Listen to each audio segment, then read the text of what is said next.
Okay, so let's start with a big question. What happens when the world demands you compromise? When it wants you to bend, but you just refuse?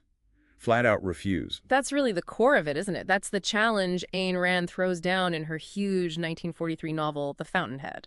Exactly. Hmm. And today, we're doing a deep dive into that book. It's a really powerful defense of individualism, of integrity. Yeah, all explored through architecture, actually, and ambition and these, well, unbreakable ideals. So our mission really is to give you a shortcut, a way to grasp the essence of this book, which, let's be honest, is pretty divisive, but also really inspiring to some. It definitely provokes a reaction. We'll pull out the key ideas, from this clash between individual genius and, well, society wanting everyone to conform. We'll follow the main character, Howard Roark, this relentless architect, and unpack the lessons. They feel pretty timeless, even if maybe a bit unsettling. So let's get right into it. Howard Roark. Yeah, the protagonist. The book literally opens with, Howard Roark laughed.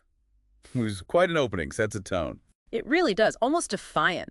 And we find out fast he's an architect, kicked out of architecture school. And this is key. It wasn't because he lacked talent.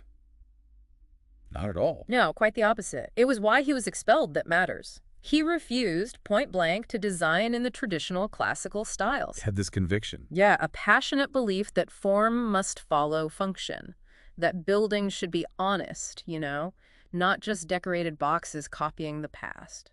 He really is Rand's ideal man, isn't he? Independent, principled. Absolutely. Incapable of living for others, is how she puts it. He creates for himself, for the truth, as he sees it in the design. He's not looking for applause. That absolute refusal to compromise, it's striking, even when it costs him. Which brings us to the contrast, right? Peter Keating. Ah, Keating. Rourke's polar opposite in almost every way, also an architect. But his motivations are completely different. Keating craves praise. He wants success, that social validation. He needs people to tell him he's great. And he climbs the ladder fast. Top of his class, becomes a star at a big firm. Because he gives people exactly what they want. He conforms. If the public wants it, Keating designs it. It's the complete opposite of Roark saying no to the crowd. So Rand uses him to draw this line, doesn't she, between, true greatness, which maybe comes from within. And just hollow fame, popularity. Keating has the fame, the external success. But Rand clearly wants us to question if it's real success. It makes you think, what is greatness? Is it staying true, or is it being popular? And then there's another figure lurking, Ellsworth Toohey. Oh, Toohey, the puppet master. He's this famous architectural critic, a columnist, very influential. And on the surface, he talks a good game. Right? Altruism, the common good. Total facade. Hmm. His real agenda is, well, it's pretty sinister. He preaches selflessness, but he manipulates public opinion behind the scenes. What's his end game? Control. Fundamentally, he wants to level geniuses. That's the idea. To make sure no individual stands out too much. He wants to flatten everyone into a collective mush. And Roark is a threat to that. A massive threat. Because Roark can't be controlled, he doesn't care about public opinion, so Toohey's usual tools don't work on him. So Toohey tries to subtly destroy him. It's a chilling portrayal of collectivism taken to an extreme. Definitely. Now, where does Dominique Francson fit into all this? She's a fascinating character. She really is. Intelligent, beautiful, very philosophical, and she gets Roark immediately. She sees his greatness. But there's a twist. She's also deeply cynical, almost despairing. Right. She believes the world, society, will inevitably crush someone as pure and uncompromising as Roark. It'll corrupt him or destroy him. So her logic gets, well, twisted. She actually tries to sabotage him, hurt him. It sounds mad, but in her mind... She's protecting him, shielding him from the corruption she's so sure is coming. If she damages him first, maybe the world can't. It's a very dark, complex view of love and protection. Their relationship is really the emotional core, isn't it? It's passionate, destructive, symbolic. A real dance between love and, well, destruction, all tied up in this fear of what mediocrity does to greatness. Can ideals like Roark's even survive out there? That's her struggle. And Roark definitely struggles. His path is not easy. Far from it. He starts his own firm, gets hardly any clients. He refuses to compromise his designs, even slightly. Ends up taking small jobs. Yep. Even working in a granite quarry at one point, right? Just to survive. Yes. All while sticking to his guns. Never bending his vision, even when he's broke. His integrity is absolute. Which leads to that pivotal moment with Keating. Ah, yes. Keating is desperate. He needs a brilliant design for a major housing project, the Cortlandt Homes, and he knows he can't do it himself. So he goes crawling back to Roark, begs him, essentially. He does. Asks Roark to design it, but let Keating put his name on it. And Roark agrees. He does, but on one condition, one non-negotiable condition. The design must be built exactly as he creates it. Nothing is to be changed. And of course... Of course it gets changed. Alterations are made without his consent to save money or appease some committee. So, Roark's reaction. Dynamite. He literally blows up the building, his own creation. Wow. Extreme. It's extreme, but it perfectly illustrates his core belief. The integrity of the work, the idea was violated. For him, that was everything. More important than the building itself, more important than recognition or money. Integrity over everything. That act leads directly to the climax, the trial. Exactly. He's arrested, put on trial for destroying the property. It's a huge public spectacle. And he gives that speech. Hmm. It's probably the most famous part of the book. Absolutely iconic. It's not really a legal defense. It's a philosophical manifesto.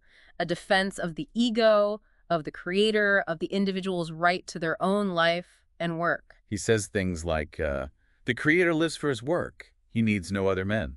Right. Yes. His primary goal is not to serve, but to create. He argues that all progress, everything valuable in civilization, art, science, innovation, comes from these individuals, the creators. Not from committees or consensus. No, he calls people who just live off the ideas of others second-handers. He argues society doesn't advance by everyone agreeing. It advances by the courage of these lone creators who dare to think differently. It's a powerful case for the individual as the engine of progress, challenging that whole idea of the common good being the highest value. Very challenging. And the outcome of the trial. He's found not guilty. Acquitted. And then, the ultimate vindication in the story.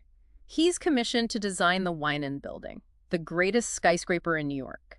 A monument to his vision, built exactly as he wants it. So let's unpack the big themes for you, the listener. Obviously, number one is individualism versus collectivism. It permeates everything. Roark's philosophy summed up, do not live for others and do not let others live for you. It's an unflinching stance. Rand presents self-interest, or maybe rational self-interest, as a moral positive, which cuts against a lot of traditional morality focused on altruism. It's not just about being independent. It's presented as a moral duty to live for your own sake, by your own judgment. That's quite provocative, especially in cultures that really emphasize community or family ties above the individual. Then there's integrity over success. Roark's whole life is about that. Right. True success, in this view, is internal. It's staying true to your values, your vision, even if it means sacrifice, poverty, lack of recognition. It's the opposite of Keating chasing external validation. Which makes you think, how do you define success? Especially when society often pushes external markers, money, status, likes. And the role of the creator. The book really hammers this home. Every breakthrough comes from someone who refused the status quo. Someone who dared to think originally, not just repeat or adapt. It champions that singular vision. Whether it's architecture or science or business or art. And finally, that idea of love. Roark and Dominique. It's not your typical romance novel love. It's not based on dependency or needing each other to be complete. It's more like a mutual recognition of strength, of individuality. Exactly. A profound respect for each other's independence and greatness. They choose each other as equals, not out of need.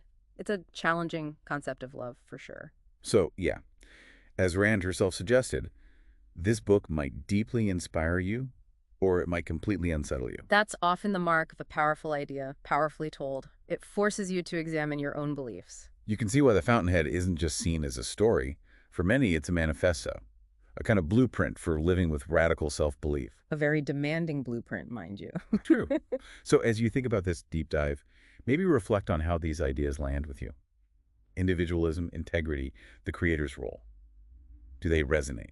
Do they repel? What part stood out most to you? And maybe ask yourself, in your own life, in your work, your relationships, how do you navigate that constant tension between staying true to yourself and the world's pressure to compromise? How do you choose to live authentically?